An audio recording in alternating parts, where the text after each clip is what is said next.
आगे के रेसेस के लोग पहुंच जाते हैं और ये लोग इस काम में कामयाब भी हो जाते हैं, लेकिन बाद में पता चलता है कि वो तो लू फेंग का एक क्लोन था और इनके होश तब उड़ जाते हैं जब लू फेंग इनके सामने सही सलामत आता है। इस दौरान जो आइलैंड लॉर्ड होते हैं वो भी सभी को क्लियर मैसेज दे देता है कि कोई भी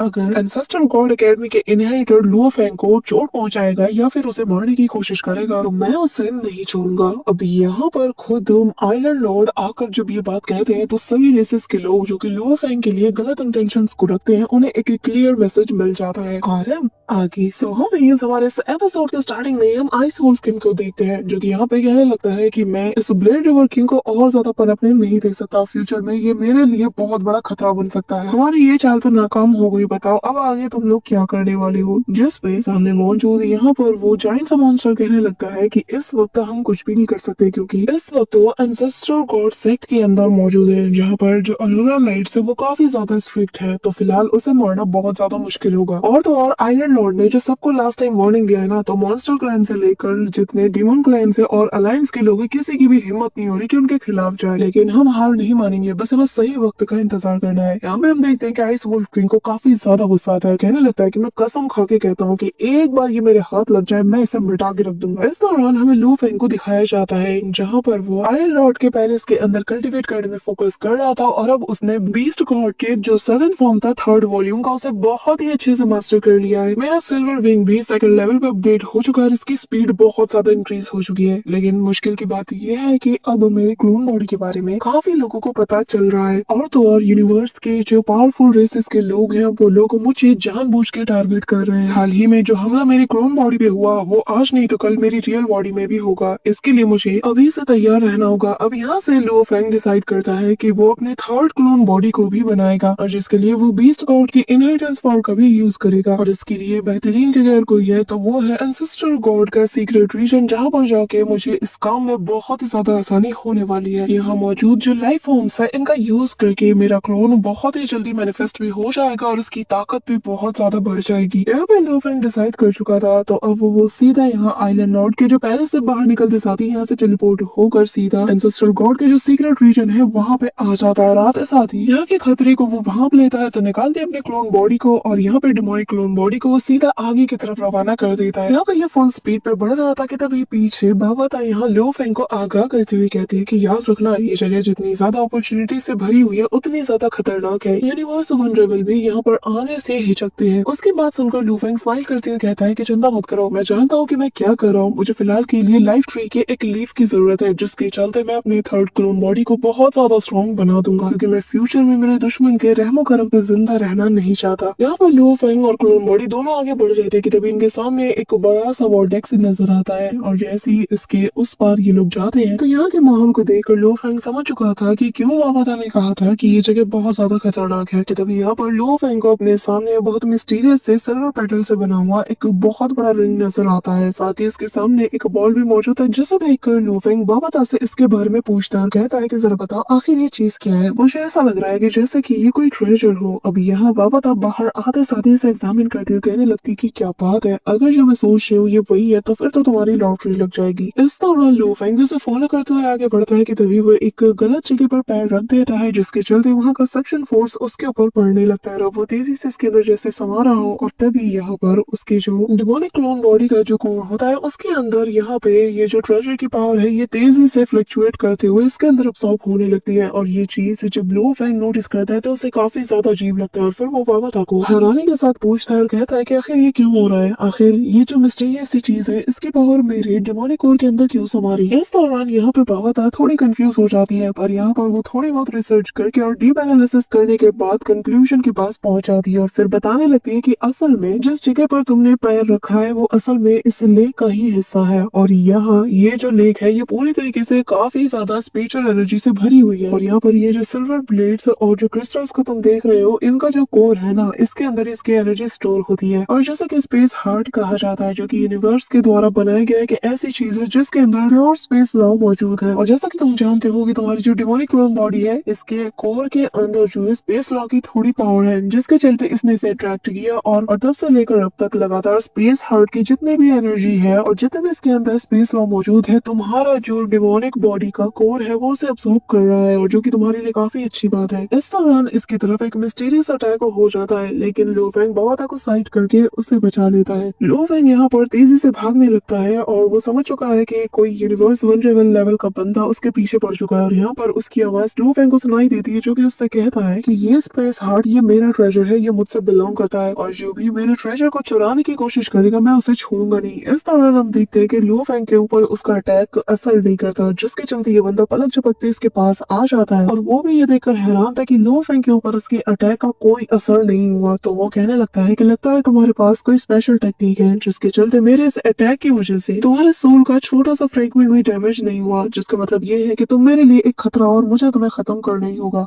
यहाँ पे हम देखते हैं कि मॉन्स्टर रेस का ये जो बंदा था, ये इमीडिएटली लू फेंग के ऊपर एक तगड़ा वाला अटैक कर देता है। लू फेंग इसे रोकने की कोशिश करता है, लेकिन इस चक्कर में उसका जो सेंसर होता है वो बहुत बुरी तरीके से डैमेज होने लगता है, और अगले ही पल वर्चुअल यूनिवर्स से कांटेक्ट करने वाला ये सेंसर पूरी तरीके से डिस्ट्रॉय हो जाता है। अभी यहाँ पर लू फेंग काफी ज्यादा पैनिक करने लगता है, जो देखकर वो बंदा कहता है कि अब तुम बच के कहीं नहीं जा सकते, और तुम्हें किसने मारा है ये बात तुम किसी को बता भी नहीं सकते। अब यहाँ पे ये कहते साथ ही वो वापस से उसे अपनी टेल से जकड़ते हुए उस पर एक अटैक करने को जाता है। इस दौरान लू फेंग खुद को सेल्फ डिस्ट्रक्ट करने लगता है और कहता है कि अगर तुम मुझे मारोगे तो फिर मैं भी खुद को मार के तुम्हें भी मार डालूंगा। लेकिन तभी यहाँ पर वो उसे काफी दूर की तरफ थ्रो कर देता है, जिसके चलते लू फेंग उसकी ग्रिप से आजाद हो जाता है। फिर वो उस पूरे एरिया को सील करते हुए कहता है कि मैं अच्छे से जानता हूँ तुम खुद को सेल्फ डिस्ट्रक्ट करके 5 अरोरा लेक के सामने मुझे दोषी ठहराना चाहते हो, ताकि 5 अरोरा लेक तुम्हारी मौत का जिम्मेदार मुझे ठहराए। लेकिन अब तुम कुछ नहीं कर सकते, क्योंकि मैंने यहाँ पर स्पेस को ही सील कर दिया है। साथ ही यहाँ का ये जो स्पेस हार्ट है ये भी सही सलामत है। यहाँ पर लो फेंग कहने लगता है कि तुमसे बड़ा बेवकूफ मैंने कहीं नहीं देखा, तुम्हें क्या लगता है कि मेरे पास दूसरा सेंसर नहीं? कि तभी हम देखते हैं लो फेंग यहाँ पर अपना मास्क हटाते हुए कहता है कि बस मुझे एक मैसेज करने की देर है, फिर तुम्हारा सारा भांडा फोड़ दूंगा, और तुम्हारा ये जो ट्रेजर है ना, ये हार्ट स्पेस, इसके बारे में भी सबको पता चल जाएगा। अब यहाँ पे ये सुनना ही था कि उसका एक्सप्रेशन बहुत बुरी तरीके से चेंज हो जाता है, कि तभी लो फेंग मन में कहने लगता है कि मुझे बस यहाँ पर थोड़ा वक्त बिताना है, क्योंकि मेरा जो